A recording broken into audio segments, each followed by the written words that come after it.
Hey guys, hi, welcome back once again. My name is Vaishali, and having learned quite a few things from, through, and from within human interactions, and having pursued and completed my master's in business administration and in clinical psychology, and having had the chance to work as a counselor and as a therapist over the last few years, I today wish to talk about anxiety and the phases of anxiety. So, when I talk about the phases of anxiety, many of us automatically assume or think of the expression of fear, which in itself is quite an embodied experience.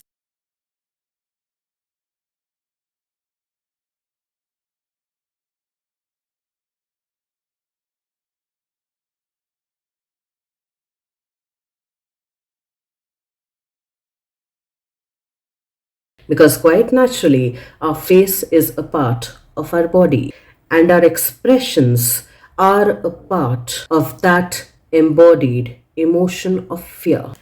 And fear, quite literally, does not come in one expression, but expresses itself in a lot of nuanced expressions, in a lot of different ways, which is why I've used the words through the sentence, the faces of anxiety. And in order to understand the expressions, the behavior, and the faces of anxiety, I'd like to consider the example of the movie or through the movie, Three Idiots. Now, using this movie as an example and through the characters in this movie, I'd also like to address chronic anxiety and acute anxiety, and at the same time, anxiety that happens in that moment for a brief period of time and then it passes away. So, the characters that I'd like to consider and talk about in this video are that of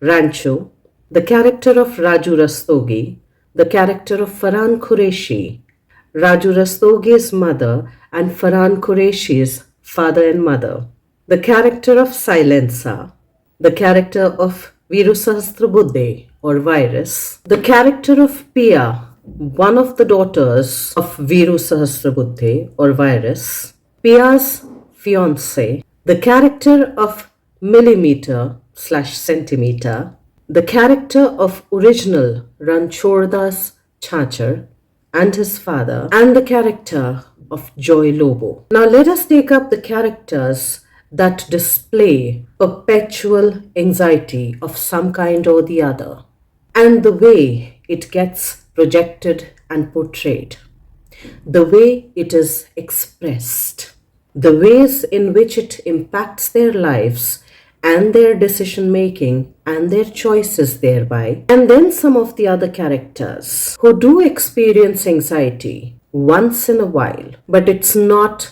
a perpetual state, impacting their decision making and their choices in life. So let's begin with the character of Raju Rastogi and his mother. If we kind of understand and if we look at both of their facial expressions to some degree, come across as very similar. They both are afraid of the possibility of the future not turning out well for them.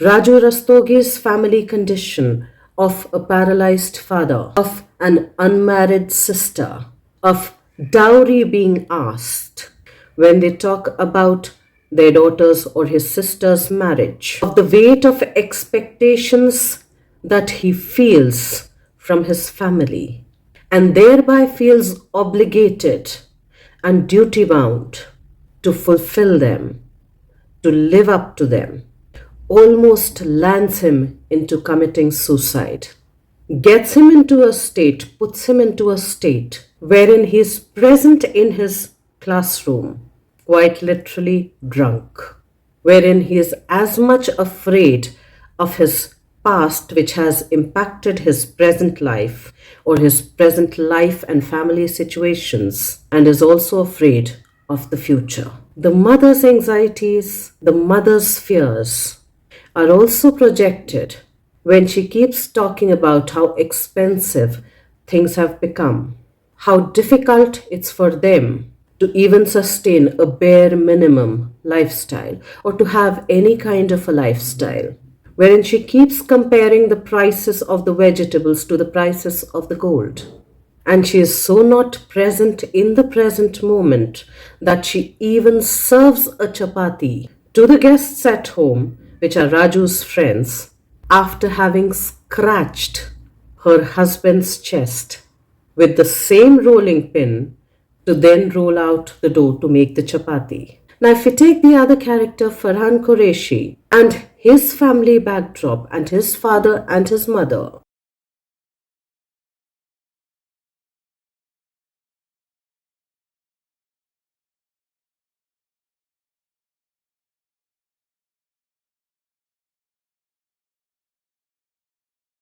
we even notice that even Farhan Qureshi is bogged down by his father's expectations of him. He is somebody who's passionate about wildlife and wildlife photography, but he is willing to let go of that passion. He is willing to sacrifice his own interests, his own passions, for he is constantly reminded of all of the sacrifices that his parents had to make for him in order to give him this education that he is not actually wanting for his own self as well. And his father's anxieties shows up when he tells his own son as to what Mr. Sharma would think of him and would think of Farhan as his son if he drops out of the engineering college, if he does not go for the interview that is scheduled to happen that day, for him to be selected in the corporate world. And his father's anxiety was of what would other people outside of the family and maybe even extended family think of him and his son if he does not become an engineer. Now that is the social comparison.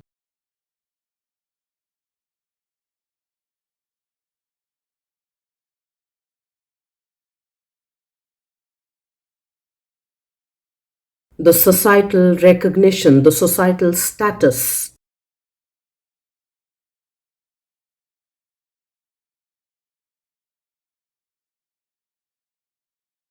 that is running his life, or probably has been running his life, and his life choices, and invariably impacting his son's life as well. Wherein Farhan Qureshi quite literally at one point in time tells him that what will happen if I do not get this job, if I do not become an engineer? Maybe if I pursue my passion, I'll have a smaller car, a smaller house, but at least I'll not have the resentment, the anger towards you.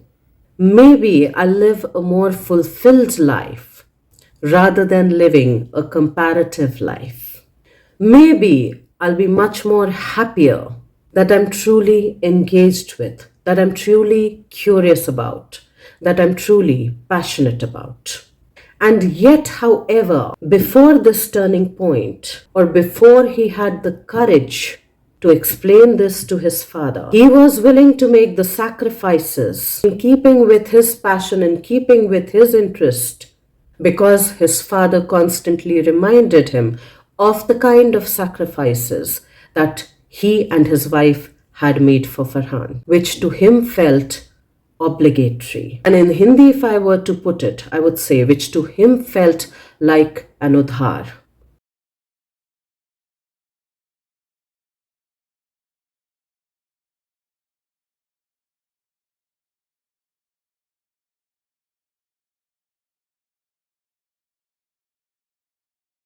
A debt that needed to be repaid, that needed to be cleared off. And of course, in the background, we can also see that his mother is also quite anxious, is bogged down by fear when the father and the son are having this conversation, for she tries to pull her husband back and tell him that please do not talk to our son in this manner. that please do not say anything to him, that please do not have this conversation with him, just in case he ends up doing something like his friend Raju ends up taking his own life. And in a way, she's telling us, implicitly telling us, that she is not trusting her grown up husband and not trusting her grown up son to have a mature conversation. She is not trusting both of them to understand each other's point of view, and she is worried for her son's safety, implicitly also implying that she is not trusting her husband to be a safe father to his own son. And quite naturally, this is not the story of a day in their family, in their life, but this is a story that has been building up from the very beginning. Now, if you look at the character of Viru Sahasrabuddhe,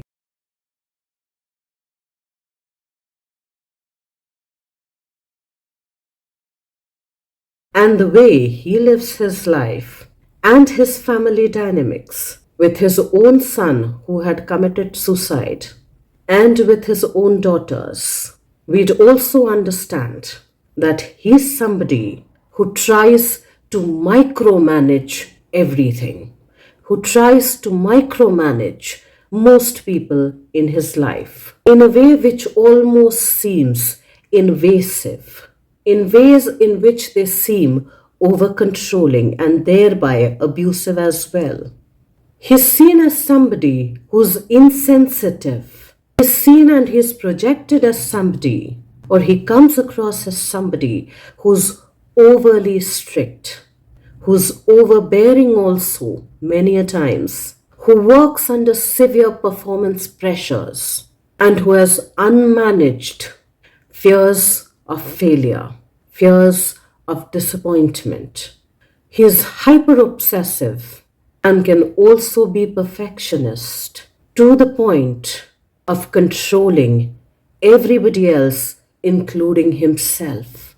He's somebody who cannot tolerate a different point of view or a different opinion that is just different from his. He's somebody who does not think of others as being equally intelligent as him or as equally efficient as him. Is somebody who fails to respond well as a mature adult when things are not predictable, which becomes quite obvious in his interactions with the character of Rancho and even when his elder daughter goes into labor to deliver a child.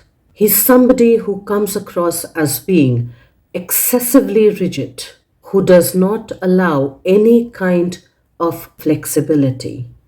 He's somebody who's afraid of being overrun by competitors. And in a way, it tells us that to some degree, he is not just afraid of failures, but he also does not trust himself enough and trust his students enough to deliver good enough results, to deliver excellence. He's somebody who works in a rote way and not out of curiosity. And to a degree, it almost shows a very dictatorial kind of a person who wants to have a very dictatorial hold on his institution, on his students, and his people, wherein at one point in time his own daughter has to then tell him that he had put so much of pressure on his son, on their brother, that he had no choice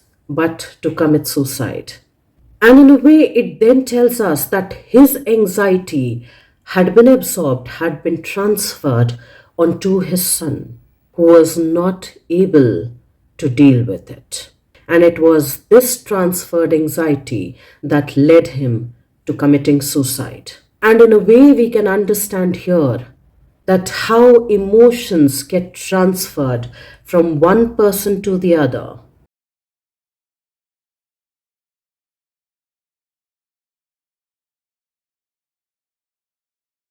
knowingly and even unknowingly.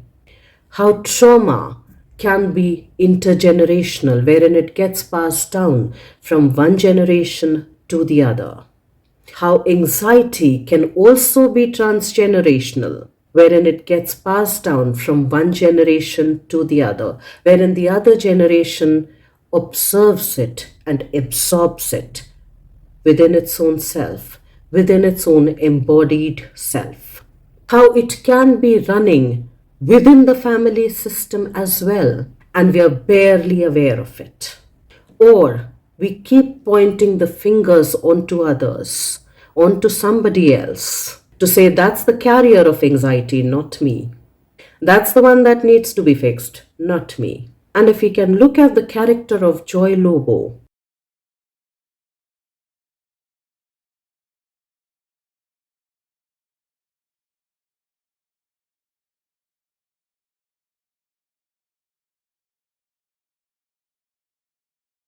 who was not a family member of Viru Sahasrabuddhe, but was a student studying within his institution, within his institute, within his college, we'll also understand how much of anxiety was passed on to him knowingly and mostly unknowingly.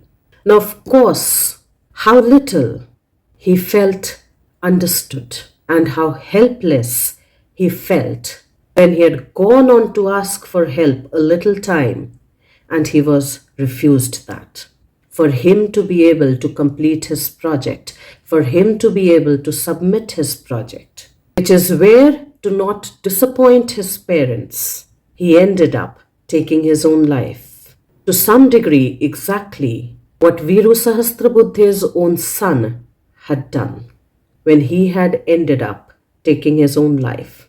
Now, over here, it's important to understand that the character of Viru Sahasrabuddhe is not a villain, but he is also operating out of his own conditionings, out of his own life experiences, out of his own learnings, with regards to what is expected of him by others, by the society, probably even by the nation, because his is one of the best institutes, probably in the nation. He is somebody whose intention is genuine with regards to students performing well, with regards to they outdoing themselves, with regards to him outdoing his competitors and his students outdoing their competitors. So the intention, though well meaning, is directed, is delivered in unhealthy ways, is directed in ways that are very forceful, that are very controlling, that are very intrusive, that are very invasive,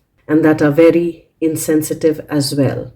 Likewise, with regards to the character of Ranchordas Chachar, the original Ranchordas Chachar,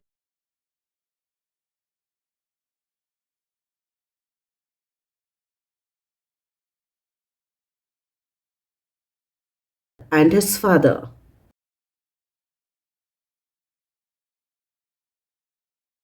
who was a very wealthy businessman but was also an illiterate, who had to hear from a lot of people within his community, within his place that he belonged to, that though he is so wealthy, yet he is Gamar, yet he is an illiterate, yet he is an Angutha chap.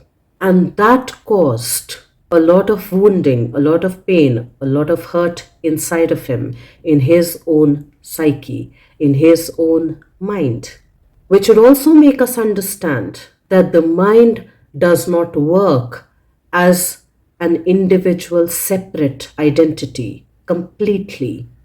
It is influenced, it is impacted by what others do, by what others say, by how others perceive us. Else, he would not have been required to buy a degree for his son through somebody else.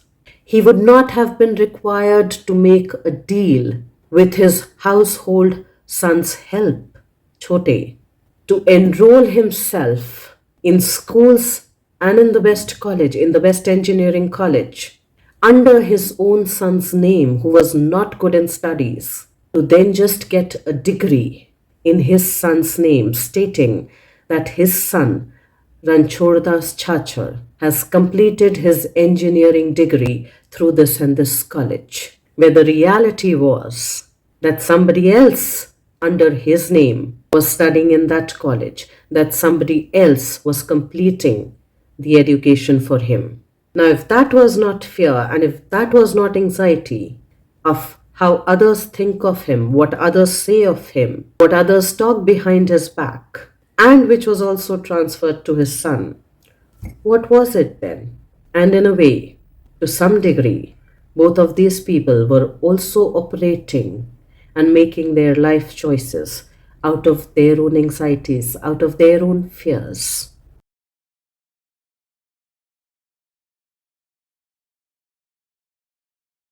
The other character of Silencer,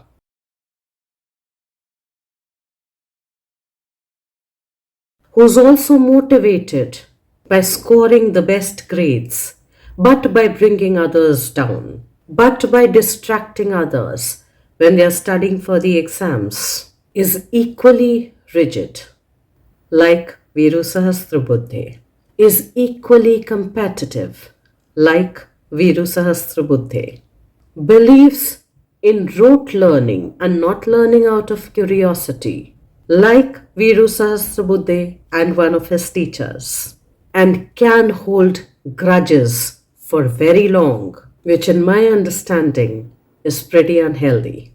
And more so when the other person has completely forgotten about any kind of a competition, about any kind of a grudge, it becomes a self destructive thing.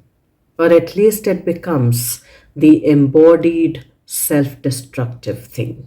He is also somebody who's operating out of the fear of being left behind, of not being good enough, smart enough, intelligent enough, competitive enough, and maybe thereby worthy enough. And in a way, it's this underlying anxiety of probably feeling worthless that is running his choices, that is running his competitiveness or over competitiveness, that is running his rigidity, and thereby his less flexible and rigid life choices for him. And quite naturally, I'm assuming that it would also rub off on his family, leading to some kind of dysfunctionalities or the other.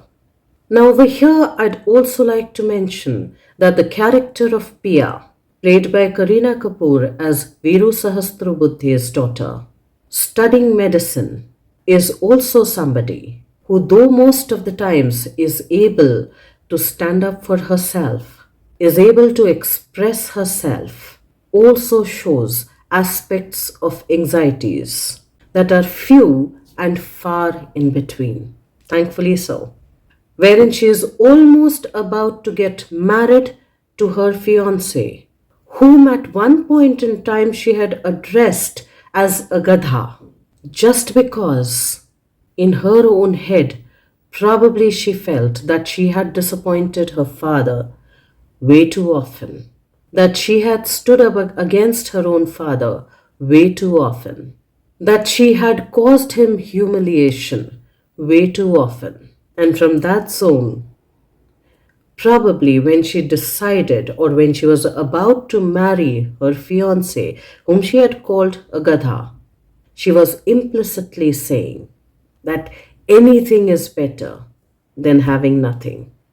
कुछ नहीं से कुछ भी अच्छा है, कुछ भी चलेगा. And probably at that point in time, she was also questioning her own worth. If that was the dialogue that was happening inside of her when she was making this choice for herself, before she decided to change that choice, to change that decision. Rancho, who's mostly well balanced, who's mostly calm, who's mostly able to stand on his own grounds, who's mostly able to express himself, is also riddled with anxiety in one or two occasions wherein he is unable to convey his feelings for Pia without getting drunk, wherein he goes against his own morals of enabling by making a copy of the question paper that was set for his class, the final question papers that was set for his class by Viru Sahasrabuddhe, who intentionally had set the question papers in a manner where most students would fail.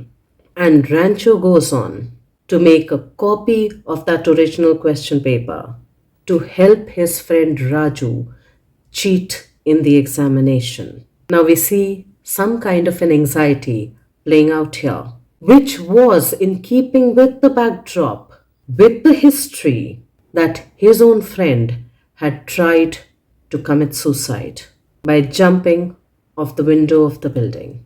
We also see Rancho experiencing anxiety when Raju had tried to commit suicide and had to be rushed to the hospital to save his life.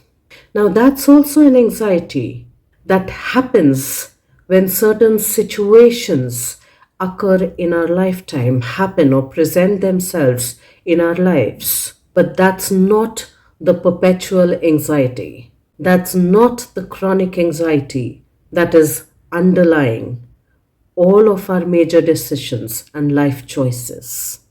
Those are anxieties that props up, that shows up once in a while and does not rule over our lives and our life choices.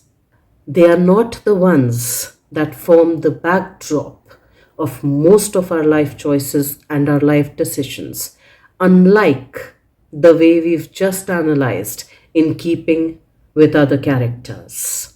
And lastly, there was another character, centimeter and millimeter,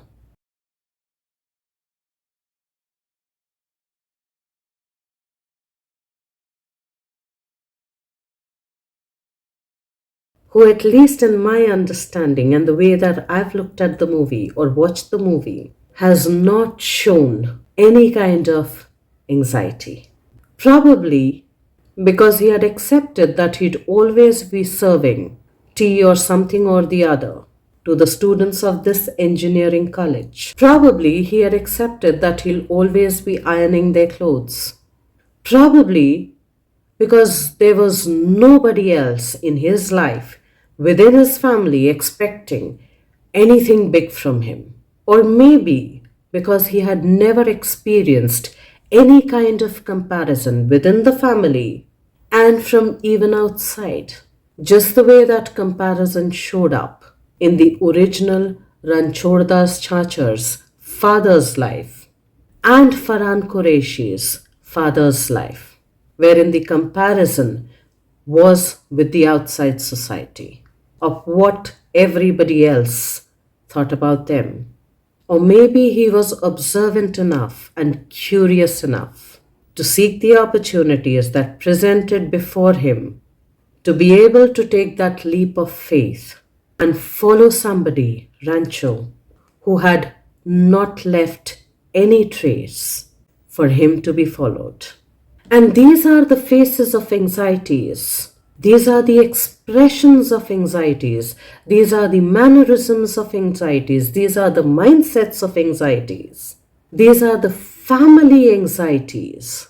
These are the social anxieties that can look like excessive control, excessive rigidity, excessive competition, excessive competitiveness, dogmatic thinking, less flexibility, a lot of obligations, a lot of psychological debt, excessive sacrifices, and then making the others count and remember those sacrifices, that anybody is made for anybody, which gradually builds into anger and resentment that can look like a lot of fear and at times can also look like suicide.